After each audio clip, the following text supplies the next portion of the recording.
மின்மினி தமிழர்களுக்காகவே வந்தாச்சு முதல் hyperlocal social media app. உடனே டவுன்லோட் பண்ணுங்க. நகர்ப்புற வாழ்விட மேம்பாட்டு வாரியத்தில் குடியிருக்கும் பொதுமக்கள் தங்களுக்கென ஒரு சங்கத்தை தொடங்கி தேவைகளை நிறைவேற்றிக் கொள்ள வேண்டும் என அமைச்சர் உதயநிதி ஸ்டாலின் அறிவுறுத்தியுள்ளார். சென்னை யானைக்கவுனி பகுதியில் அமைந்துள்ள கல்யாணபுரத்தில் தமிழ்நாடு நகர்ப்புற வாழ்விட மேம்பாட்டு வாரியம் சார்பில் 44.91 கோடி ரூபாய் மதிப்பீட்டில் கட்டப்பட்டுள்ள 288 புதிய குடியிருப்புகளை அமைச்சர் உதயநிதி ஸ்டாலின் திறந்து வைத்தார்.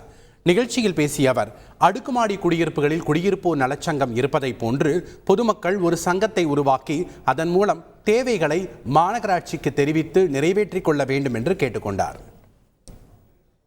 உங்களுக்கென்று நீங்கள் ஒரு சொந்த சங்கத்தை தொடங்க வேண்டும். சென்னையில் இருக்கக்கூடிய பல அடுக்குமாடி குடியிருப்புகளில் ஒரு குடியிருப்போர் நலசங்கம் மாதிரி ஒரு அசோசியேஷன் அதை நீங்கள் தொடங்க வேண்டும். உங்களுடைய சொந்த வீடு நீங்கள் எப்படி பராமரிச்சுக்கணும், பாதுகாப்பாக வச்சிருக்கணும் உங்களுக்கு தான் தெரியணும். அந்த சங்கத்தின் மூலம் உங்களுடைய இந்த அடுக்குமாடி குடியிருப்புடைய தேவைகளை, பிரச்சனைகளை மாநகராட்சி மற்றும் அரசின் துறைகள் மூலமாக சரி செய்து கொள்ள வேண்டும்.